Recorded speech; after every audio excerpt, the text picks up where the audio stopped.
So, I don't know what made me want to make this video, but in today's video I want to talk about the simulation theory and sort of how it doesn't really, it's in a way like irrelevant to how I feel at my core about what reality is and what I am and what this all is. So, the simulation theory, you've all probably heard the term before. You may have gone down the rabbit hole yourself of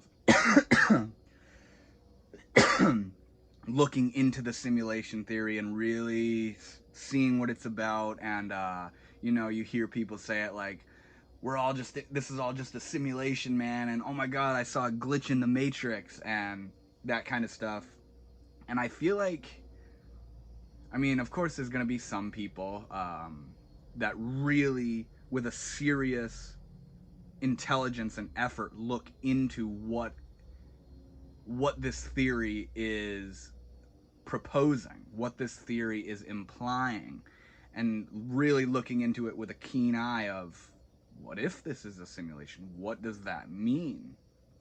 But I feel like a lot of us, myself included, sort of look at the simulation theory in a kind of light-hearted, bubbly, whoa, that's crazy, man kind of way, where wouldn't it be crazy if this was all a simulation and like when you die you see like a respawn menu, pop up in front of you. My brother and my friend were actually all joking about that the other day, how like, when you're really into a video game and it's one of those games where you can respawn and you die and you're like, shit, and then you just hit respawn and go back in. Like, imagining that us, when we die, we for a moment go back to real reality, which is playing this game, this simulated life thing, and we see the respawn and we go, oh shit, and then go back in. Wow, that was a good one. Just like the slightest little window of, damn, that was interesting. All right, back into the next one. Who knows? You know what I mean? But the simulation theory, not only have I not really looked into it in depth in a large amount, and it's because of this very feeling I have of the sort of irrelevancy of what it means, whether this is a simulation or not, what that means for us as conscious life forms, what it means for the supposed civilization or technology or intelligence that created this simulation. There's a lot of stuff like all kind of compiled together in this whole idea of the simulation theory. And I have some of them listed, but the first thing really is the computational power that it would take to create this, to create all this sensorium of experience and of existence, of being here-ness, of being itself. The power and the level of, I don't know numbers, but you can actually go and look at the people that, like I was saying, really did make a stern, direct interest in the simulation theory. All of their different data that they've collected of the power, the computational power, the ability to develop this, to render, I guess is a better word, this entire experience. And how like it's like stronger than the sun and stuff like that, of in what we know right now of math and energy and technology and computers and intelligence and that kind of stuff, to be able to create something like this inside of this is unheard of. We can't do it. And I guess you could say in a way that in this era, in this time range, we're sort of inching towards trying to create, virtual realities, augmented realities, simulations of where it's completely, like the immersion factor, where it's completely indiscernible from real reality, where you can put this thing on, or maybe one day they can just like put these electrodes on your head, or like something which creates a fully realistic simulation of this, I guess. So not only, but that's what I was saying there, is the level of technology and power that it would take to develop something like that is extraordinary. And of course you can think of things which kind of bring in like quantum physics of, like, because I'm looking this way right now, behind me, which you're seeing because I have a sort of observational point, that doesn't exist for me. What exists for me is the immediate what's in front of me. And to sort of save energy or not have to use as much rendering power, that's not being generated in a way doesn't exist. Considering that this is a simulation, behind me doesn't exist unless I turn around, therefore inputting the data that I need to be seeing what seems to be behind me, or if somebody else is in front of me, being the person that's demanding the data of what's behind me. It's really fucking trippy. It's really trippy to imagine that. And there are actually video games that do that, where what you're not looking at doesn't even exist. And only upon turning does the rest of the scene render itself into existence. And then what you were just looking at is gone. And it's a way of saving power and not having to use as much rendering to keep it all there, even if nothing's observing it. And that's the trippy part, is observing and awareness and existence. And that's really the root of what's fishy to me about the simulation theory. Now, another thing that you'll hear when you look into the simulation theory is the sort of inception of the simulation. I think his name is Nick Bostrom, something like that. He's the real sort of proposer of the simulation theory in depth. And he talks about how, essentially what I'm saying here, the simulation, the inception of the simulation, that not only is this a simulation, all of this right here, but the thing that simulated us is a simulation. And that there are like multitudes, perhaps infinite amounts of simulations within simulations, where we're a simulation right here, and like I was saying earlier, of sort of advancing in the virtual reality type stuff. We're a simulation that not only thinks we might be in a simulation, but is working on creating a simulation inside of a simulation. And supposing that this is a simulation, the creators of this simulation are a simulated reality. And Nick Bostrom talks about it's highly unlikely that this is the first base reality, the real reality, where no simulations have been created yet. He says that that's very improbable. And that's just a fucking whirlwind of a thing to say, like... So, you're telling me that this whole thing is simulations of simulations of simulations of simulations where their create awareness is emerging within it, which is all simulated and all planned for and organized and computed, and that awareness reckons or comprehends that it might be in a simulation and starts working towards creating a simulation in that and creates it, and then the people or the consciousness of that simulation merge into the simulation that they created.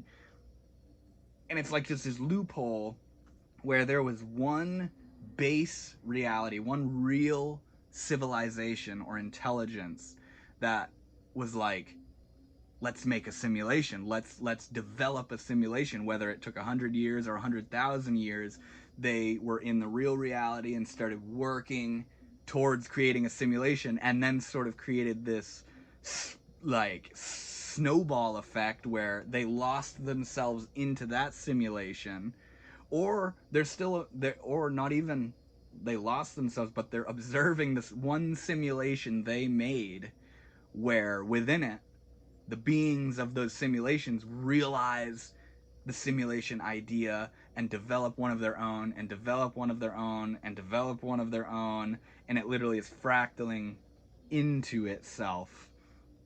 That shit's fucking crazy. That shit's like wild, you know. I feel like I haven't breathed in the past 2 or 3 minutes describing this, but like I hope that that delivered the sort of like mind-bending nature of the simulation theory. And like another thing I think is when we talk about this being a simulation, how it has to be a very advanced civilization, a very intelligent, rich civilization. Why are they making a simulation? What's their motive? What's the motive behind it? You know, let's make a simulation to see if they can render consciousness and awareness within something that they created, to see if they can create. See, it doesn't make sense to me. It doesn't make sense to me. We talk about how advanced they have to be, but like I've said a few times now, where we are in like development of technology and that kind of stuff, we're starting to dabble with simulation stuff and virtual reality and all that stuff. And as a mass scale of humanity, we're kind of pieces of shit. Like, we're kind of single-handedly like wrecking the planet that we live on. But we still possess the ability to create a simulation, so let's do that. Just because we are working with the ideas of creating a simulation doesn't mean we're advanced. To suppose that this is a simulation and the creators of this simulation are an advanced intelligence or something like that, they could be pieces of shit too. You know what I mean? They could be like not like aware and like not compassionate and heartful and like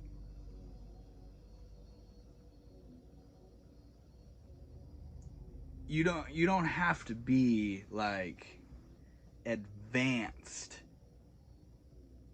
to create a simulation. You know what I mean? We're sort of treading those waters now, and they're, you know, like, we're still mean to people, and there's still people starving, and there's still wars being waged, and there's still species going extinct, and there's still all this waste, all our waste and all our stuff that we're just throwing all over the place. Like, if we make a simulation, that just goes to show you don't have to be, the reason I'm saying this is because what I think of advanced I don't just think of like technologically advanced. I think of like awareness and your spirit and how you are as a being, what you're doing. You're not just like thinking of what to do because you don't feel content inside.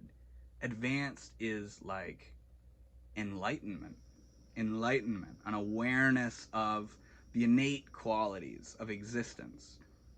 Not we can go to Mars or we can create a simulation or that kind of stuff. That's doesn't it's impressive, it's mind blowing, it's crazy to see life doing that or to be able to do that, but it doesn't really say a lot about spirit, spiritual advancement.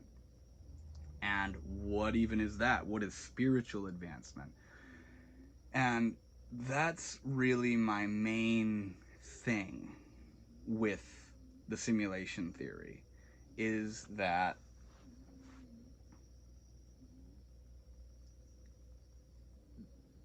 there is a reality. There is existence. Something exists clearly. But when we really look at what that means, where it's not even a string of thoughts, it's a feeling, it's emanating inwardly and outwardly, an emanation of spirit, of awareness, of existence. If I'm a simulation feeling this, like I'm literally a fucking robot right now. If I'm a simulation, I don't give a shit. You know? Like, it doesn't matter. At least right now. When I wake up out of the simulation, that's the thing. When I wake up out of the simulation, or the people that are making this simulation stop making it, therefore erasing me and all of existence, the nature, the spirit of my philosophy and my wonder, it's all on them now. You know? Where are they? How do they feel about themselves? I'm talking to the people that made this simulation. Who are they? What are they? Where are they? How did they come to be? How do they feel about themselves? What do they think love is? What do they think awareness is? These are the things that inside of this simulation, quote unquote, I'm looking into and working with, of what is this? How is this even possible? Who is it that I am? What is this awareness? What are these extraordinary feelings of spirit and love and, you know, inner vision and the power of consciousness, the power of awareness? What is all this? I'm fine with accepting that, sure, this is a simulation, because in a way, the simulation theory is what's called non-falsifiable, meaning you can't prove it wrong, which a lot of the time philosophers and physicists and those sorts of people don't like things that are non-falsifiable, and honestly will discard of them, where you can't prove whether or not this is a simulation or not. You can't prove whether this is base reality and we haven't created a simulation, or if we are a simulation inside of hundreds of millions of other simulations. You can't prove that. You can't know it. But the one thing I do feel that I know, which is why I feel the way I do about the simulation theory, that one little thing is I am. Existence is. Awareness is. The utter spirit and reality. This is happening. I don't give a shit if this is a simulation or not. Because in this simulation, I have access to what's real, to what's eternal, to what actually exists. Which is, if there's a simulation, people that made this whole simulation, there's a web, there's a string of one thing in common: existence, isness. It's happening. So in a way, it doesn't matter whether or not this is being simulated or whether or not this is just reality. My work remains the same. My philosophy, like I said, my philosophy and my wonder remains the same. Of working and recognizing the spirit. And looking into the nature of what it even means to exist. Where in that existence there's a thinking mind that's going to come up with all sorts of different schemes of how it came to be. And what awareness is. And what identity is. And what the universe is. And if it's a simulation, it's all simulated, or if it's not and it's real reality, it doesn't matter. Because you are. I am. What does that mean? You know? Without getting lost into a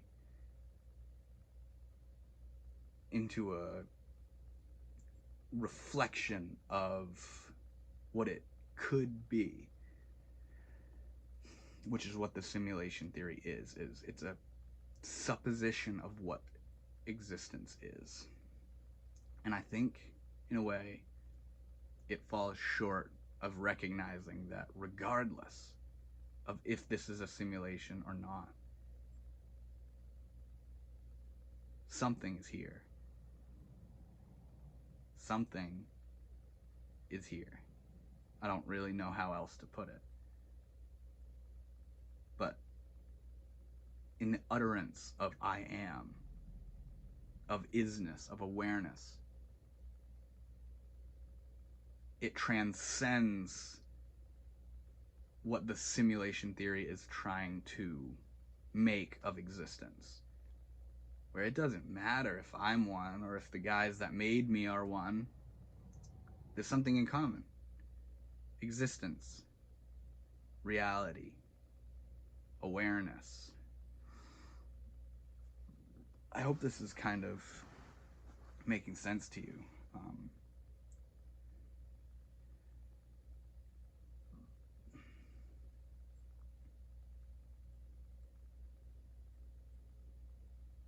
Maybe when I'll die, I'll recognize that this is a simulation and think about how ignorant my little simulation character was. But something in me feels innately that this is it. This is reality. Whether it's being simulated or not. Reality. Spun through such incredible thoughts and imagination and feelings and sense of personality, and this is me and this is reality and this is what I think I am to that, and there is just reality.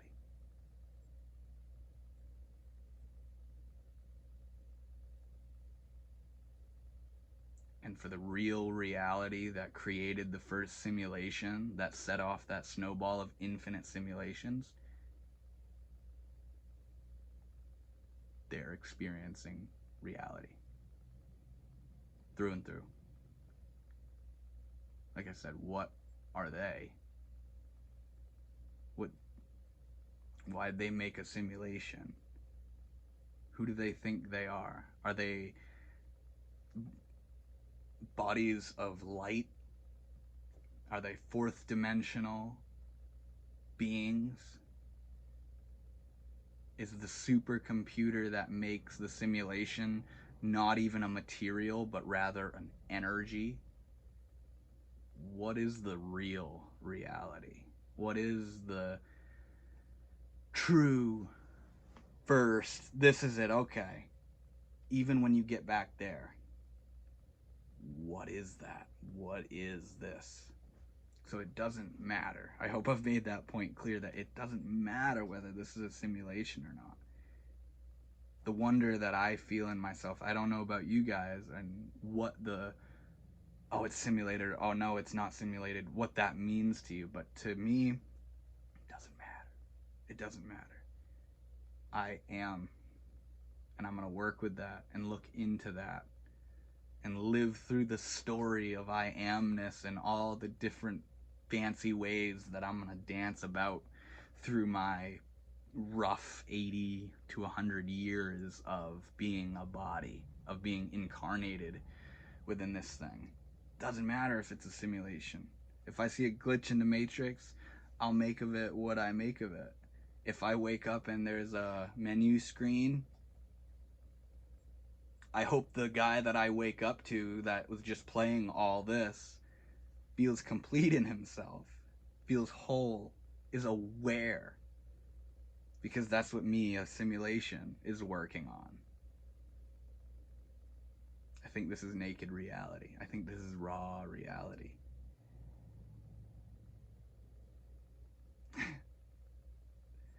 So yeah, let me know what you guys think about this whole simulation theory thing.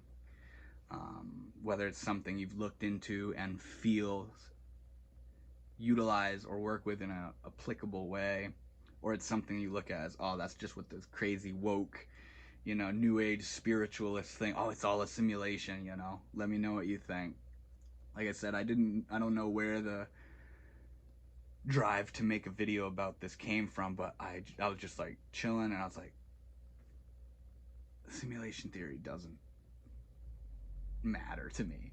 And then I realized I just want to talk about that, about what is the simulation theory, how do I feel about it. So yeah, thank you guys so much for watching. I hope this was mind-bending and thought-provoking. I'll see you guys later.